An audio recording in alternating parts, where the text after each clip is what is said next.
Well, I'm really excited for everyone that is joining us live today and for those that will watch the replay later. But I have a very special guest for you today. And this is somebody that I've known for 30 plus years and is near and dear to me and literally been there since day one of the growth of Pinnacle. It is what I'm going to call my own success and performance coach, and I'm going to let him introduce himself in a second. But again, the premise of today's call is purely giving value. You know, every day in what I do, I'm talking to companies, I'm talking to candidates. Everybody wants to live a better life. Everybody wants to be in a better position. Everybody wants to hire the best of the best, be a leader, all these amazing things. But how many are actually focused on how to make that a reality? So what we're going to focus on today is going to be three core areas. We're going to start with mindset because it really is the foundation of everything. Number two, we're going to get tactical on sales and skills that you can obtain here in 2024. And then number three, we're going to get into leadership, which is a quality that everybody should start to learn and embrace. But first things first, I want to introduce our guest here today, Arash Vossoughi. Arash, thank you for joining us. It's great to be here, Brent. Yeah, and we've known each other a long time. Long time. So what I want you to do is I want the audience to kind of understand a little bit more about yourself and, you know, not only how you've kind of come up within the coaching space, but more importantly, even Voss Coaching and who you guys serve today. Sure. I have been coaching people for the past 17 years. And I'm really coaching what I used to be, which is inspirationally dissatisfied individuals. And those are people, not that they're not doing well, but they know they want to do so much better. And I work with people in over 100 countries.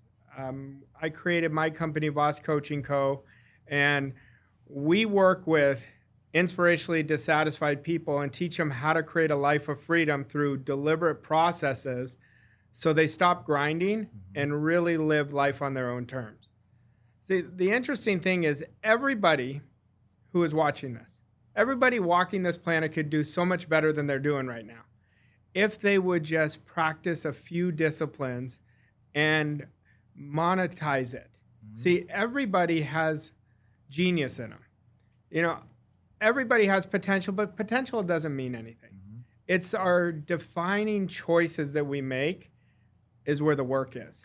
Well, let's dive into this because we got a lot to cover, and there's so much that selfishly I know that I'm going to learn and take nuggets away from as well. But again, I want to start with mindset because I think it's essential to everything that you do throughout the day. I'm going to go basic. How important is a positive versus negative mindset to everyday person? Well, mindset is creating 95% of our results. So just put that into perspective. But you can ask 100 people what mindset is, and you'll get a different answer. It's too broad. So we have to understand mindset is how we're seeing the world. But if you get to the real finite level, mindset is a combination of your standards. Everyone has them, whether they're aware or not. The disciplines that you are deliberately practicing on a daily basis.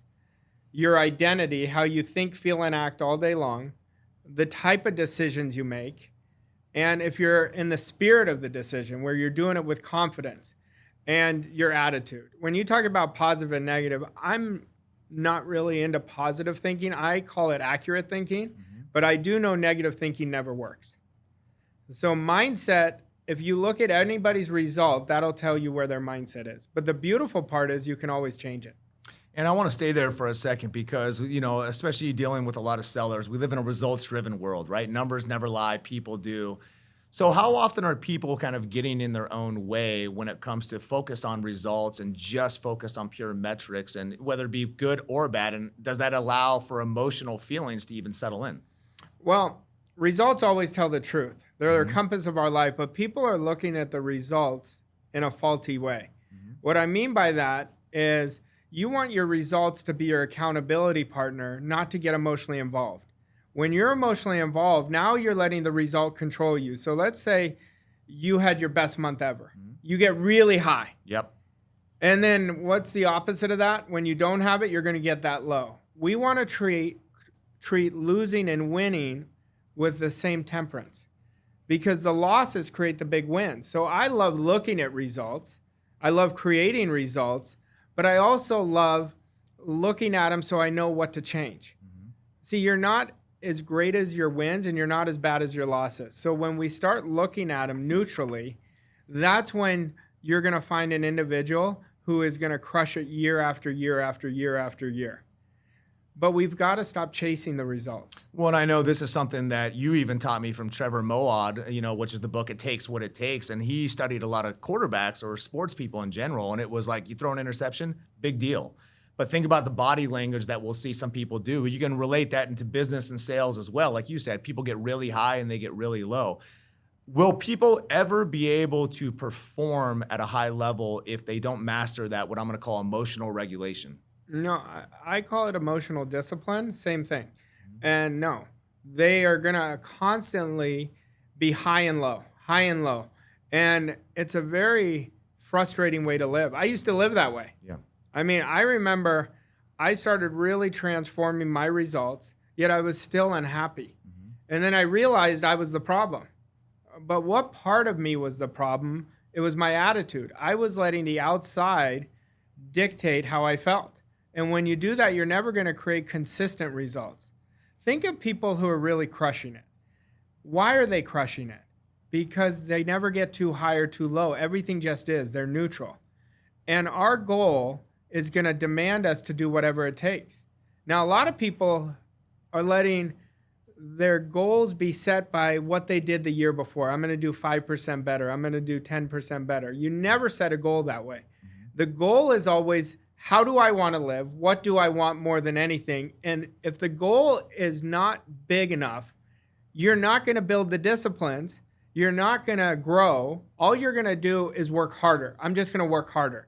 And that's what I call grinding. There's good grind and there's bad grind. That's a bad grind. That's somebody who wants to change but doesn't do the things necessary to change. Well, and I think when we talk about goal setting, one of the biggest things that you taught me is the importance about getting real granular and real deep. You cannot talk in generalities, right? Even with what I do in recruiting, I talk to a lot of people, well, I want to make more money. I want to move up the ladder. I want to get into management. Very broad. How important is it when it comes to goal setting about getting specific? I mean, I almost compare it to like getting in a car and the personal GPS that you got to type into. You would never just get in your car and drive. You'll never get to the end result. How do you coach or teach people when it comes to that? Well, number one, you have to be so specific because your mind works on images. And if you give out a vague request, you're going to get a vague result. First thing you have to ask yourself is, do I know what I want? And your want has to drive you. The want is what creates abundance, but it has to be an authentic want. If it's an egoic want where you have to justify it to yourself or to somebody else, you're coming from need, which is lack and limitation. Your want always comes from the essence of who you are. It comes from your subconscious, channels to your conscious. Your job is to accept it. But the want has to be so strong. You have to want whatever your goal is as much as you want to breathe. Obsession. It's when your mission becomes your obsession. I was telling you this before we started. When your mission becomes your obsession, that's when you become unstoppable. Well, and I think not a lot of people are doing this on LinkedIn, and that's part of why I wanted to do it, because we live it, we speak it, it resonates very much.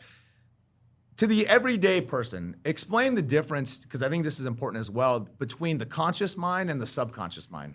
Well, your conscious mind, I call it your manual mind. It creates 2 to 4% of your results. So we have to understand how our mind works. So your conscious mind has the ability to originate any idea you want. So think about that. We can originate any idea. Why would anyone set lesser goals? Because that's how they're conditioned currently. It can accept or reject any idea. It can think anything that you want. Where do you think it comes from? Your conscious mind. Your subconscious mind is your emotional mind. It only knows emotions. It cannot accept or reject, but whatever you give it, it accepts it right away. So that's why you'll see top entrepreneurs, top athletes, anybody who's doing well, what do they say? I will always visualize. See, we visualize with our eyes open just as much as it's closed. Whatever we're in the spirit of, whatever we're putting our attention on, our imagination accepts that idea and gives it to the subconscious. I want to stay there for a second, because I just saw recently within the Olympics, there was a track and field runner had written down, I am going to do this. I'm going to win this gold medal, right? And that's one of the things you taught me was around the importance behind a goal card and not just writing it, but really creating that internal wiring where it became a belief system where I was almost tricking the mind into, like you said, this already happened, the expectation. Talk a little bit about the importance about writing things down and the goal card as an example. Well, writing, we got to understand, why do we write? Because it deepens our commitment on a subjective level. Look at the universe. The universe is just energy. It's 99.999% energy.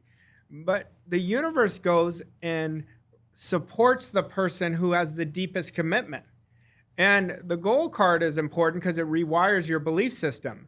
If you keep saying a lie long enough, you're going to start believing it. But what you're doing is you're not lying to yourself. You're training your subconscious mind how you're going to live in the future.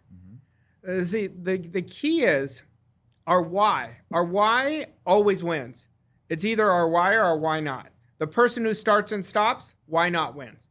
The person who faces adversity after adversity and keeps persisting and pivoting forward, they have a big why.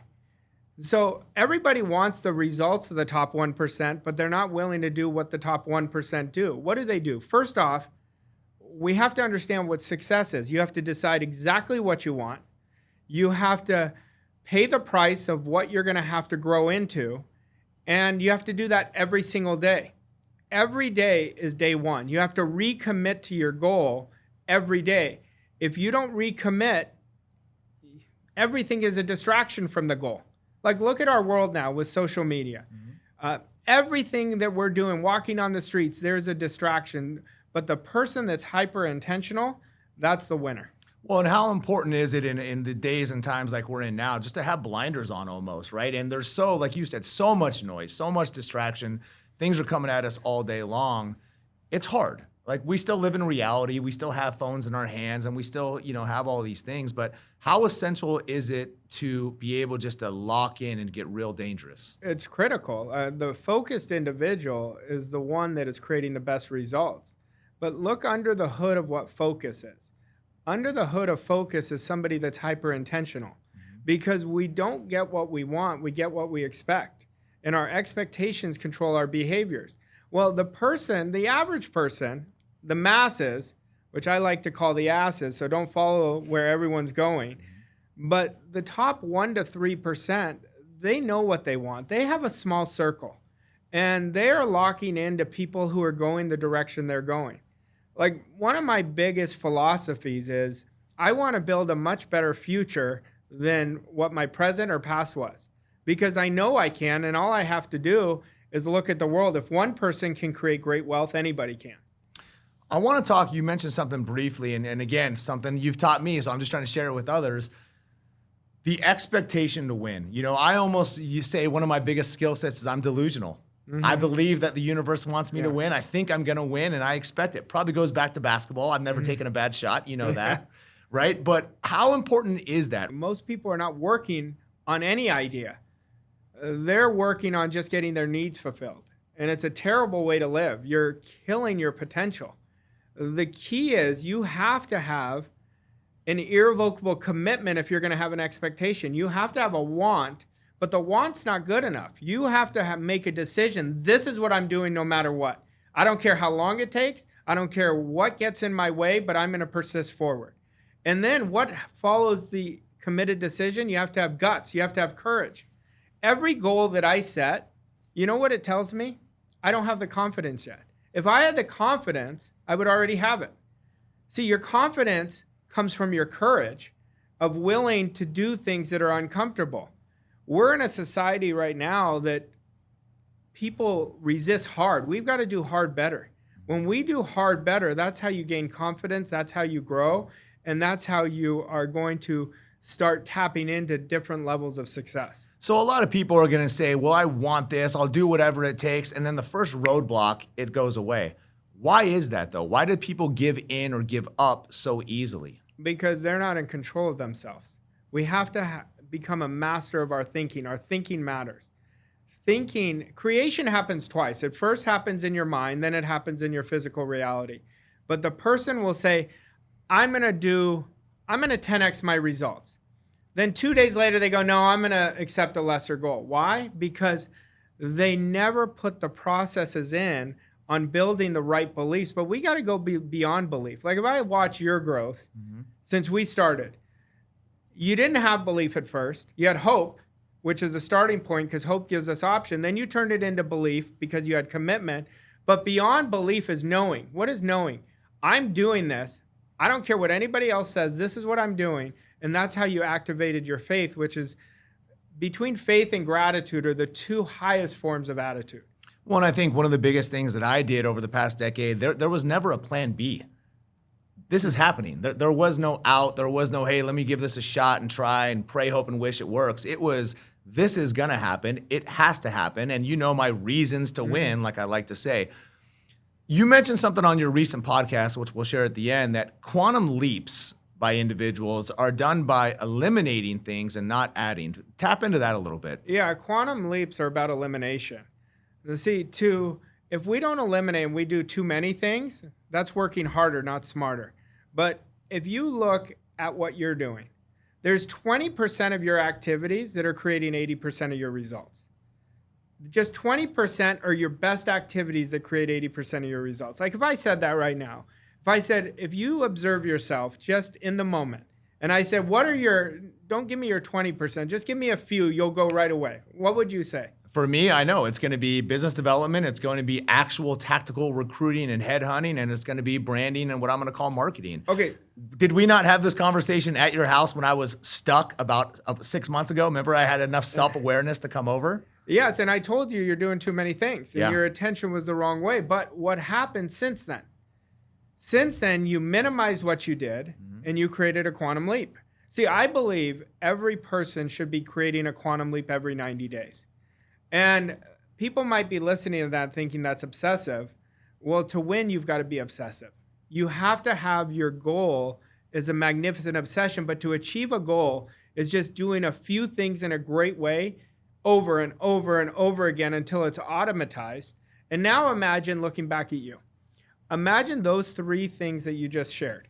Imagine if you spent 80% of your time on that, where your results will be. Oh, you're real dangerous. I mean, I know exactly what it would net. So, but you mentioned something interesting that I want to kind of stay on to, 90 days, right? So should people be focusing in almost like quarterly ranges and 90-day blocks? Is it also good to create the longer game goal as well, or kind of play in both areas? Yeah, kind of both, but I have my big goal 90 days at a time. And I know that I may not achieve it in 90 days, but I look at what are things that I have to eliminate. What parts of my mindset no longer serve me?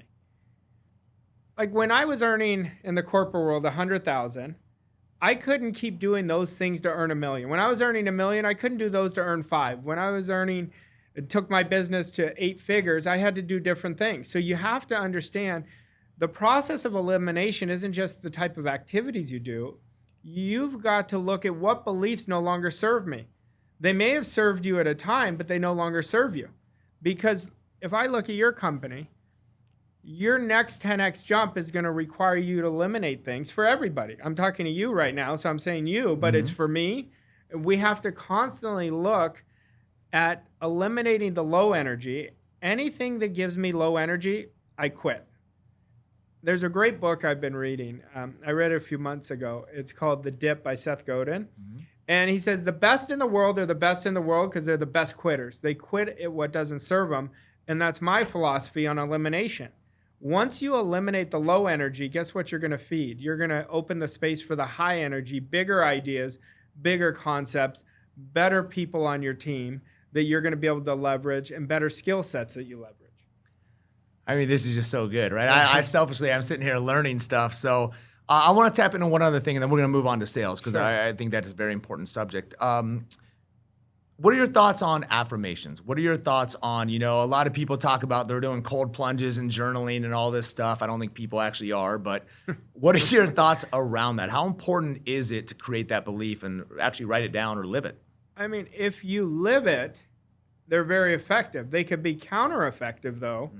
If somebody's doing it, let's say somebody says, I'm so happy and grateful now, I'm in the best shape of my life, then the rest of the day they're eating like shit. Yep.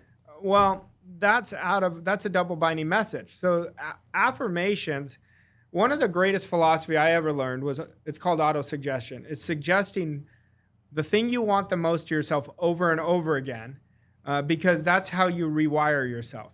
But then the rest of the day, you have to think, feel, and act like what you just dictated to yourself.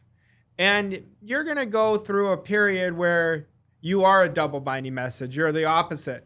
But then once you keep doing it and start getting intentional about, I'm going to think like the person who's doing X. Mm-hmm. What does that person think like? You can just do research and you'll know what their habits are, so you can fuse them. So that's when they can become very effective. I mean, we can sit here and talk for an hour as far as this mindset stuff goes, and hopefully we do someday. But I want to pivot us over to sales, right? A lot of the individuals that we help are actual sales reps, talk to sales managers and owners of these companies all day long.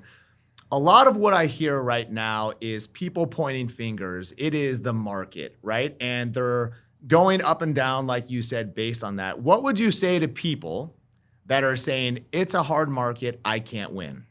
I would call them victims. That's the first thing. You're either a leader or a victim. You're the only problem, the only solution you're ever going to have.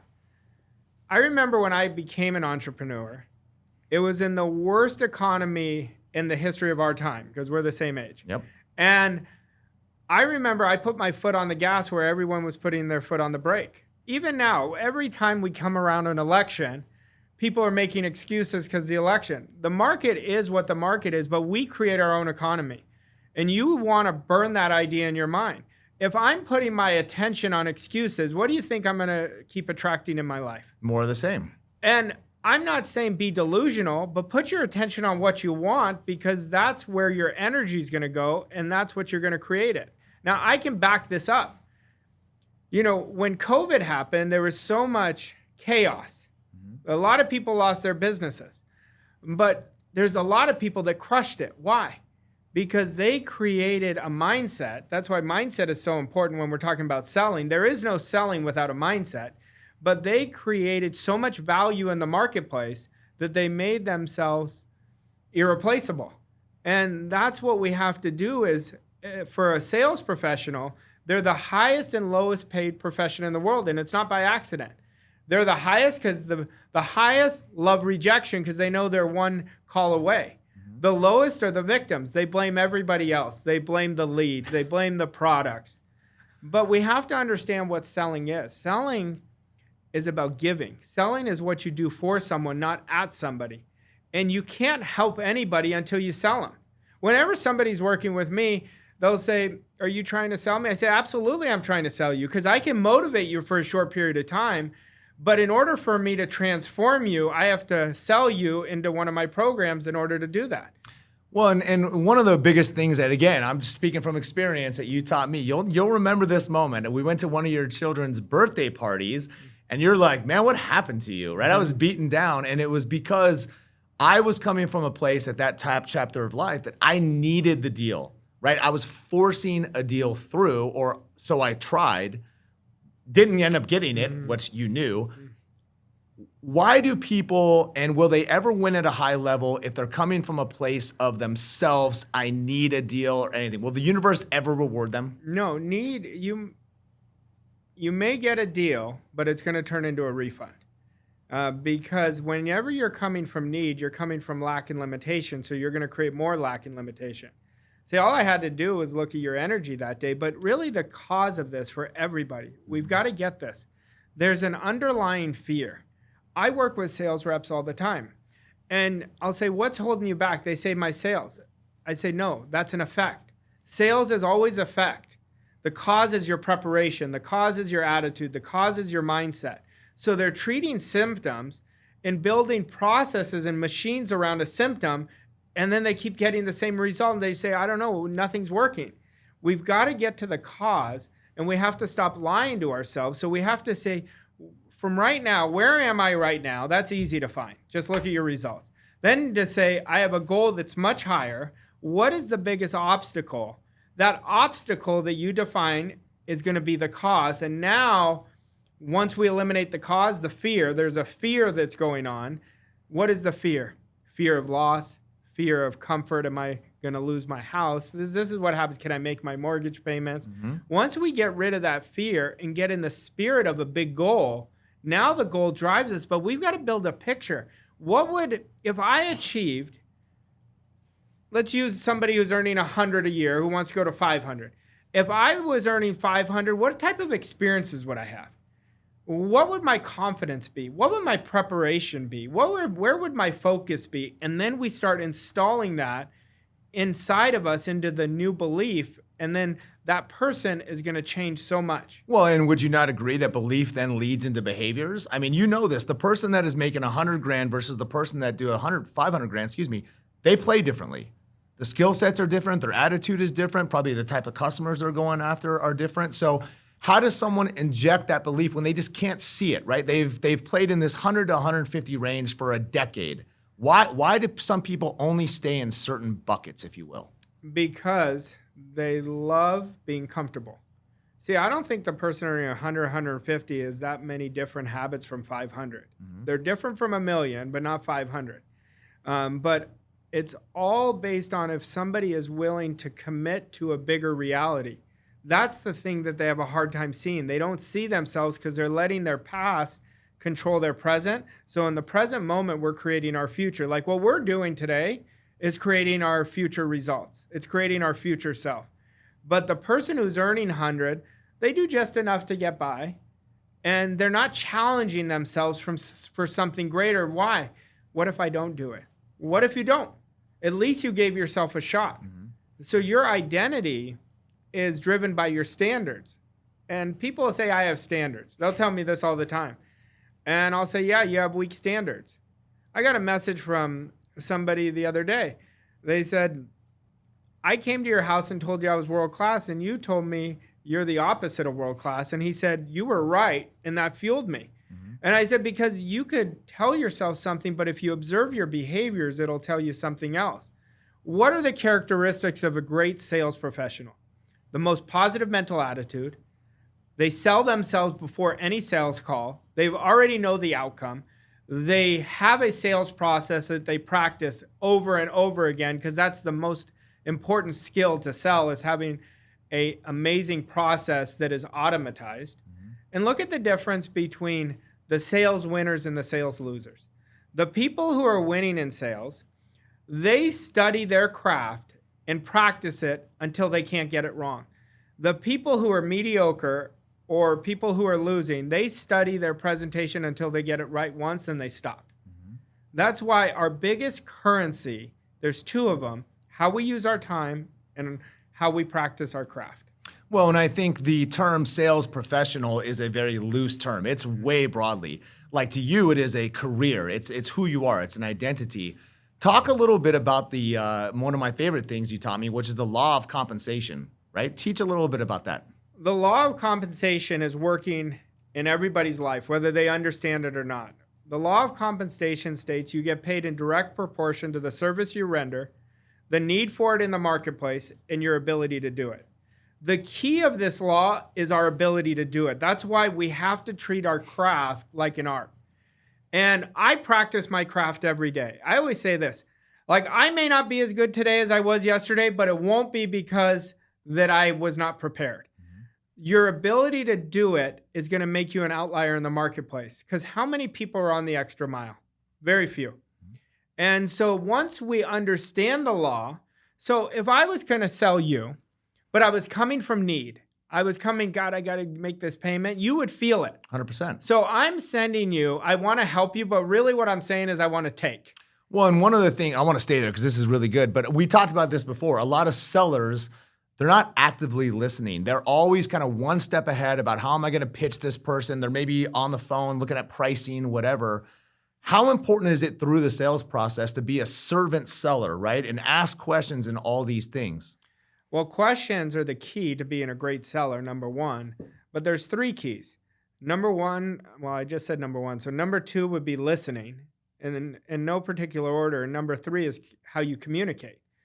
See, first, when you're a great listener, you're listening with your intuition. You're listening to understand, not listening to speak. Most people are listening to speak.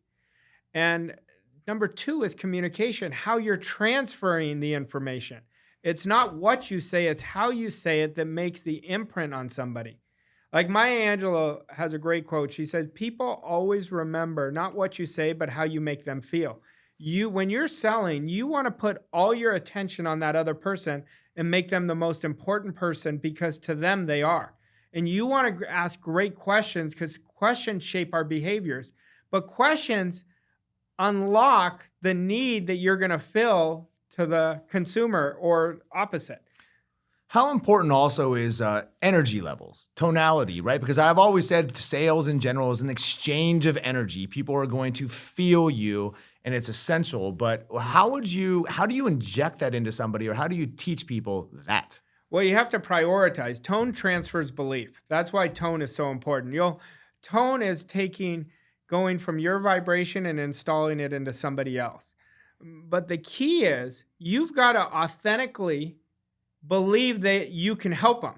Like if your product or service cannot help them, you've got to walk away. Most people are selling wrong goods. When they're selling based on, I need this commission, but it might not be the right fit. So we've got to make sure our product or service is really going to help whoever they're selling. And so let's say I was selling you a product that you didn't need, you would be pissed at me. Right. You'd be like, this dude is not good. He's a taker, So that's the first thing. We never come from need. But to teach people tone, they've got to love their product.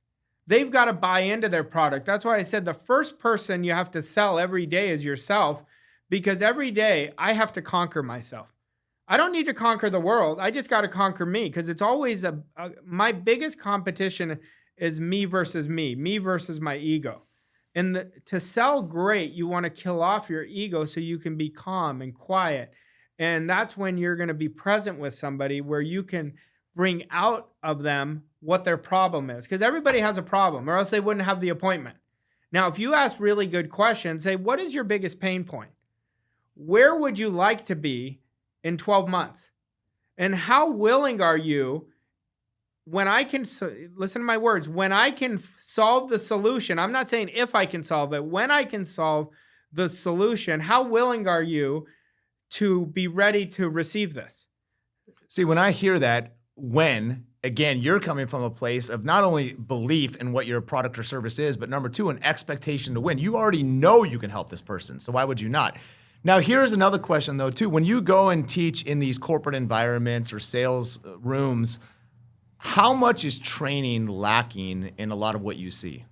Tremendously lacking. I mean, most companies, their sales reps are not trained, and then you'll have their leaders blame them for not having the results. But the responsibility is always on the leader, and it's always how well their training is.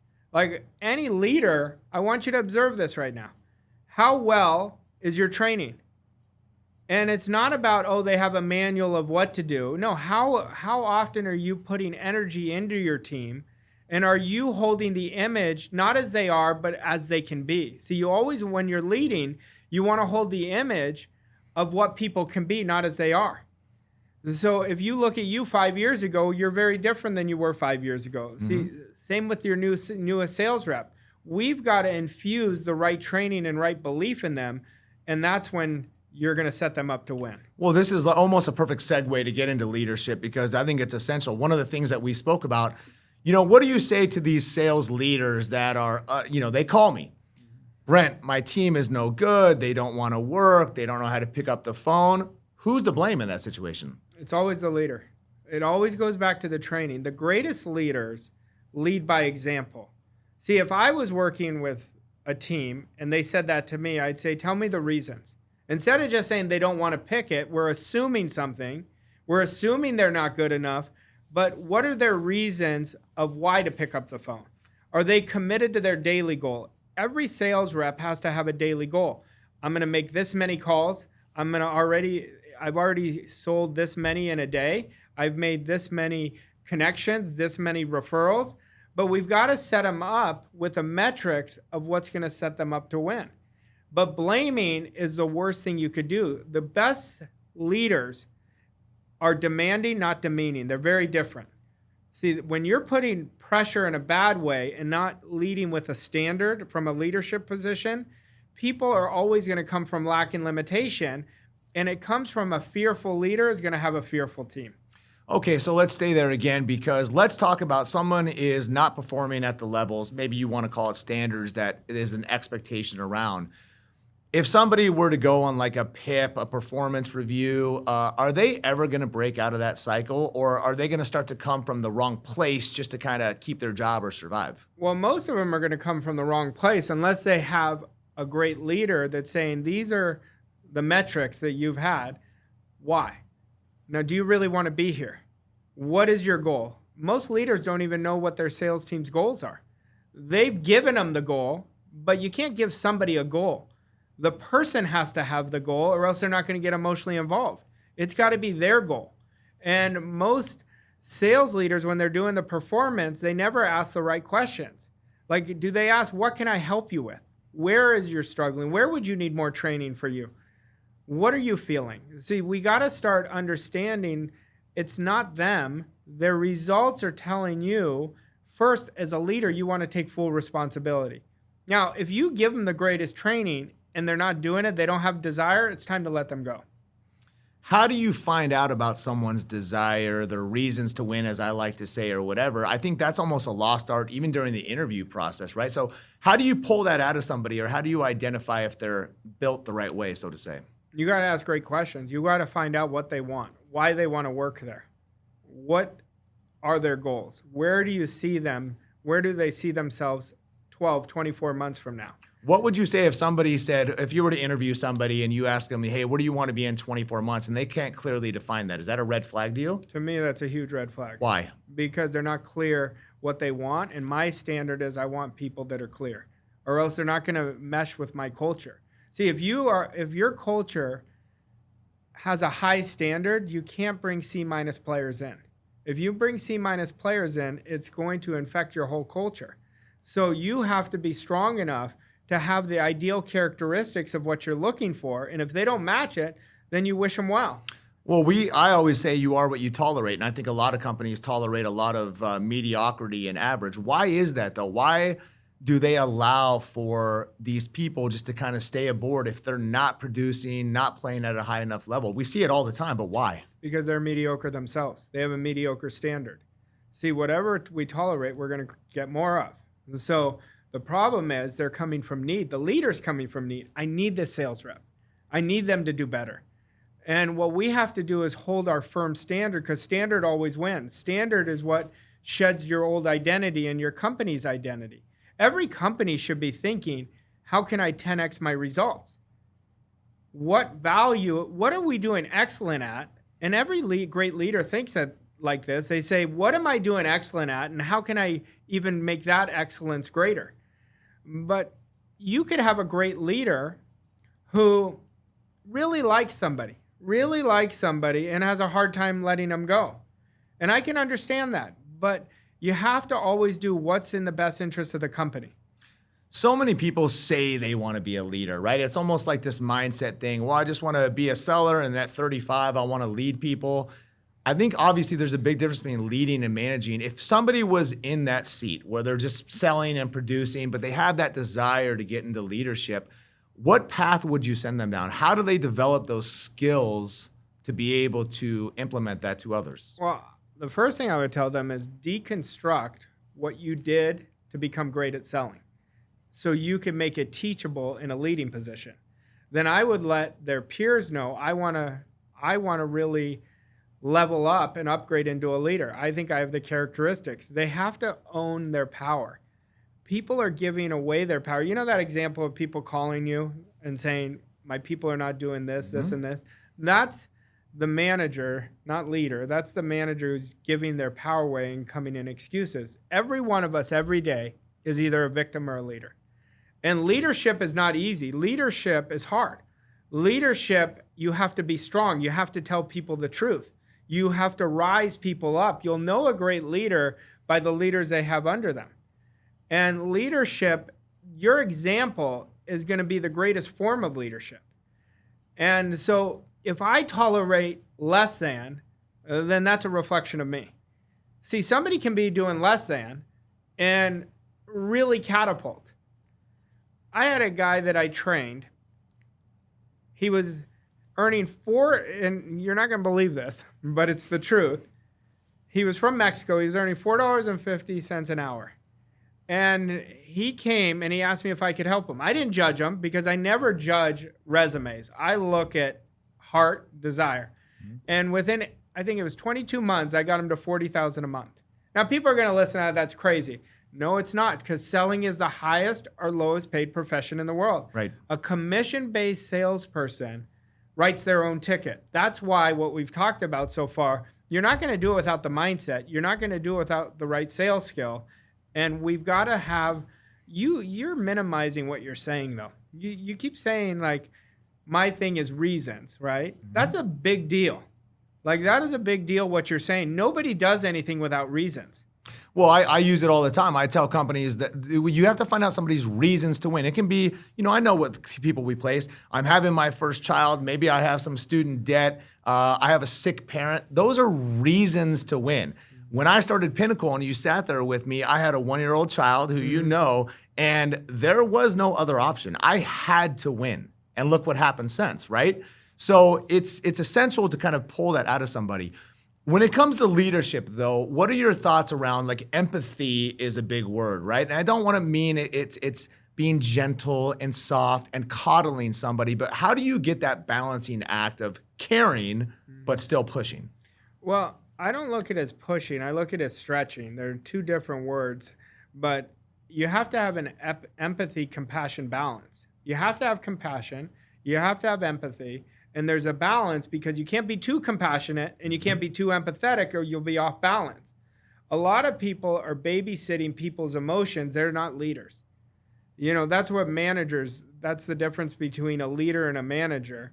So you want to have that balance, but you also want to make the right decisions and the best decisions for that person. See, I always tell people, and when I do corporate training, I say, if you have to fire someone, they already fired themselves. You're not firing them. They've already done it.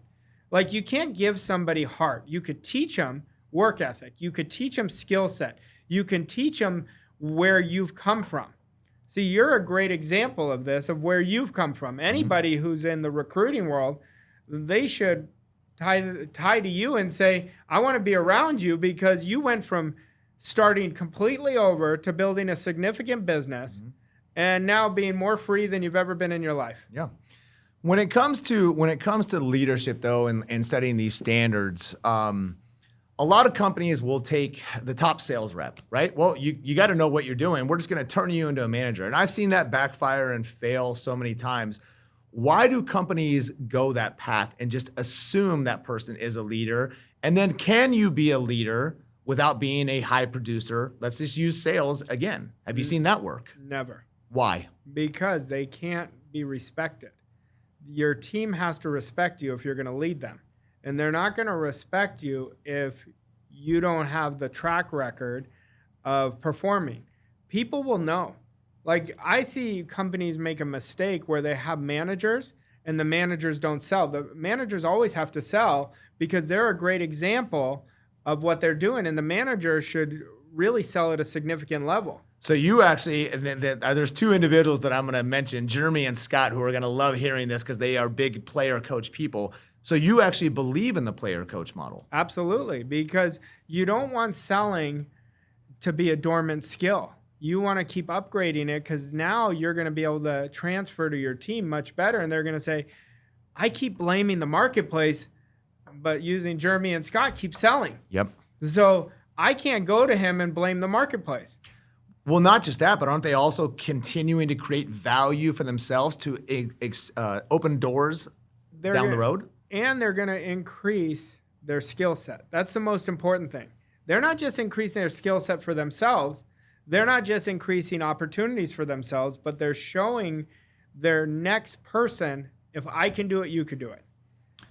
Let me ask you a question. I say this, and I try not to say it too loosely, but I don't think there's ever been an easier time to win. I agree with that. Do you know why? Why? I know my own feelings is I think we live in a very distracted world. I think people put their head in their phones too much, where I think people like you and me can lock in and put blinders on. But why do you think? Because our world has never been more full of victims than there are now. There's a few percent of the population who really are accountable and understand they're the only problem, only solution they're going to have. See, if you look at the world right now, there's never been an easier time to earn money, ever. And if somebody's not earning the money, it's because they don't have the right mindset, they don't have the right skill set, and they do not have the right processes. Because with not just AI, but once AI came in, it changed the game of leverage. And we have to leverage our skill set. We want to always upgrade our skill set. The biggest mistake leaders make is they don't continue upgrading their skill set. Every quarter, we want to look at what is the one belief and one skill set that we want to install. Every quarter, that's the key to entrepreneurship. And if you're listening to this and you're working as an employee, I want you to start seeing yourself as the CEO of you. Now you're going to add more responsibility and accountability, and that's going to allow you to thrive. Well, I mean, I go back to the basics too. Like if I'm working in an office environment, I don't have to blend in with everybody else. I don't have to wear basketball shorts and backwards hats and just kind of go with the flow.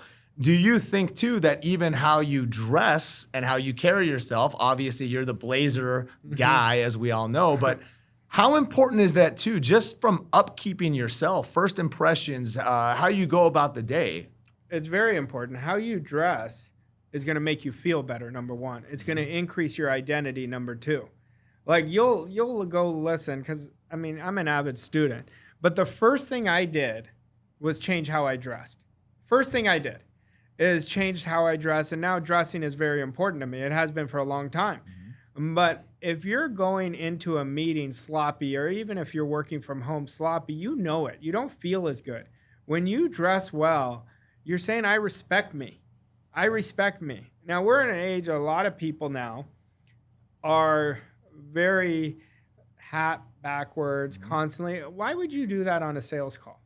I think if I get on an interview with somebody, and I try not to be judgy, but I'm making an assessment. I'm making a mental assessment right then and there if their presentation is key, if how their Zoom looks, if they've taken time to take it serious.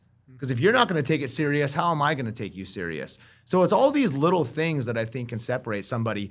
You know, again, staying in kind of the environment that I deal with within trucking and sales and everything else, as we wrap up the year, and I want to start to wrap this up, what would you say people should be doing going September on, right? To kind of finish out the year at a winning level, at a high level. What are some things that they can implement? Well, first, you got to be aware. We have 4 quarters in a year. The top 2 quarters are always the first and fourth quarter.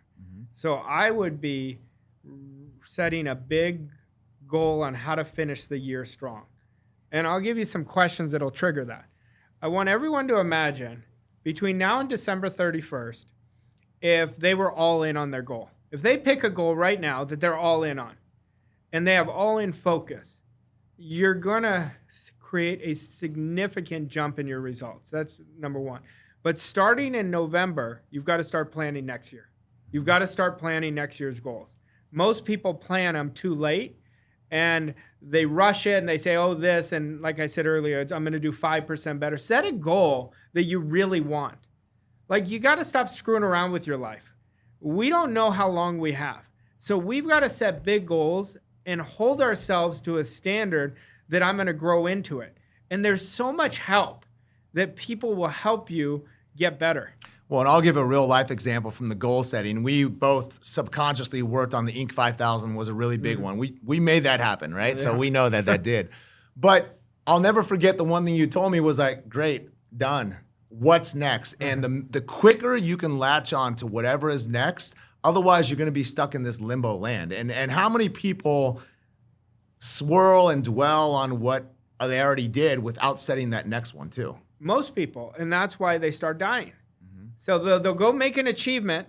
They did all the right things, and then they start drinking their Kool-Aid, but it's always what's next. That's done. Think about this. If we go back to your Inc. 5000 achievement, which is a great achievement for you, think about when it was actually done in your mind before you saw it. You already know that answer. It was 2019, 3 years before when we had the graphic made. It was already done. The belief was already there.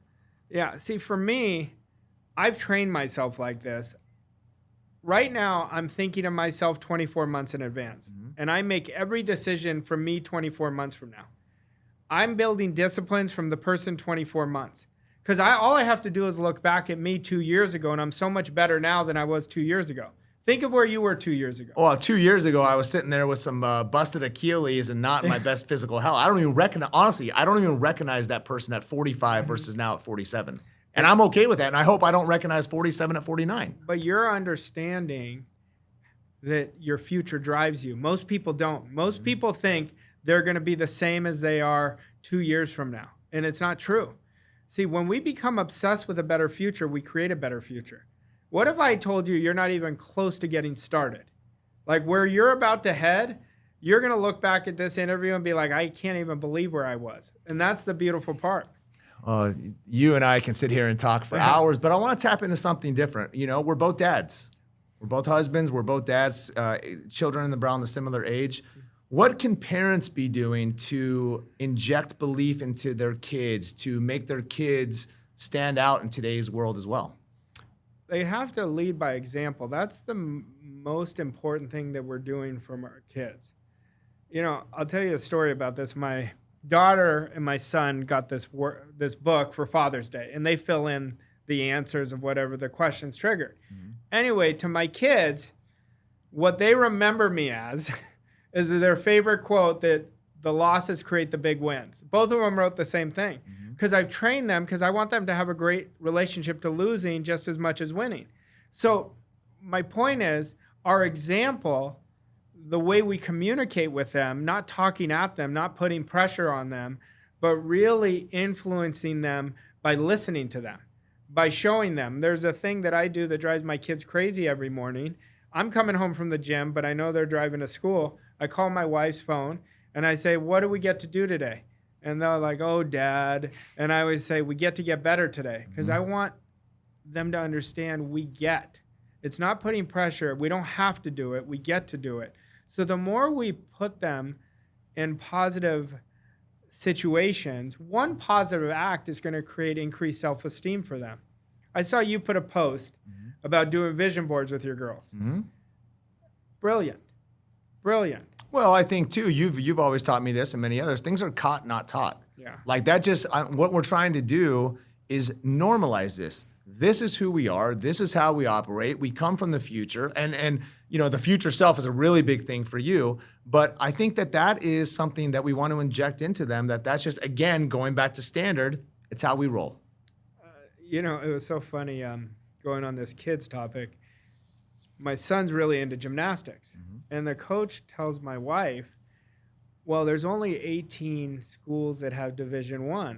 And so you might want to let him know that he probably won't do it. And she goes, I don't think you know what my husband does. And I'd be like, this is a guy coaching these kids who is such a weak thinker. Yeah. I hope he's listening to this because like all you have to do is never steal the kids' dreams.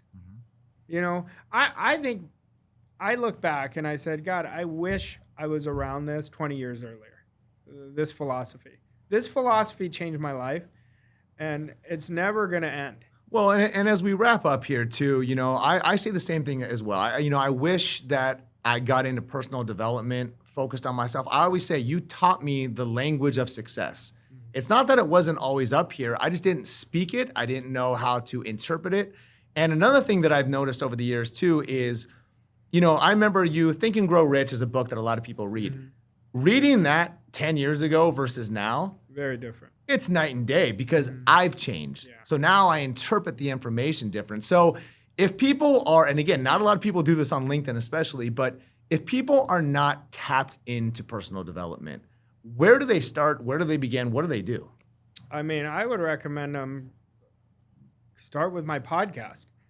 I have a podcast called 7 Figure Standard Podcast. It's 25 minutes of actionable, digestible.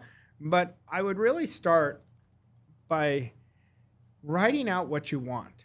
Write out a clear picture of exactly how you want to live over the next 6 months. Just put it in a small time frame so you could commit to it. But write it out exactly. Forget about the how. Most people are stuck in the how. The how is the worst question we can ask ourselves. The two questions should ask is the who and the what. Who do I have to become? What do I have to incorporate? What do I have to leverage? What do I have to get better at? Then the how takes care of itself. Well, and you taught me this, and again, I actually listen. I'm a good student, I think, but it's December 31st, 2024.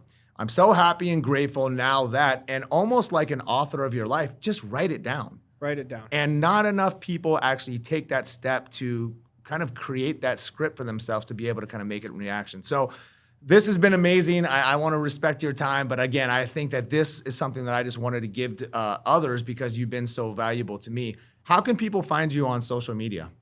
On social media, since I never do my own social media, it's Vossoughi on Instagram. Like I said, my 7-Figure Standard podcast. I have a free download called Freedom Framework that is free, that will give you the right direction and structure if anybody wants it. But I'm on all the platforms. And like I said, I think whenever I work with somebody new, I'll ask them, where did you find me? And they say, your podcast. They said, your podcast has changed my life. So I think that would be the very best starting point. Well, and we'll make sure to include all that. But again, I appreciate your time. You've been not only a great friend, but honestly a great mentor. And I think a lot of my personal life and business has changed because of that. So I'm grateful to that. But again, just wanted to share this really unique but special individual with my network. And I hope everyone found value today. And we'll try to do this again because I think we're going to get a lot of comments and requests. So thank you everyone for joining, and especially those that catch the replay.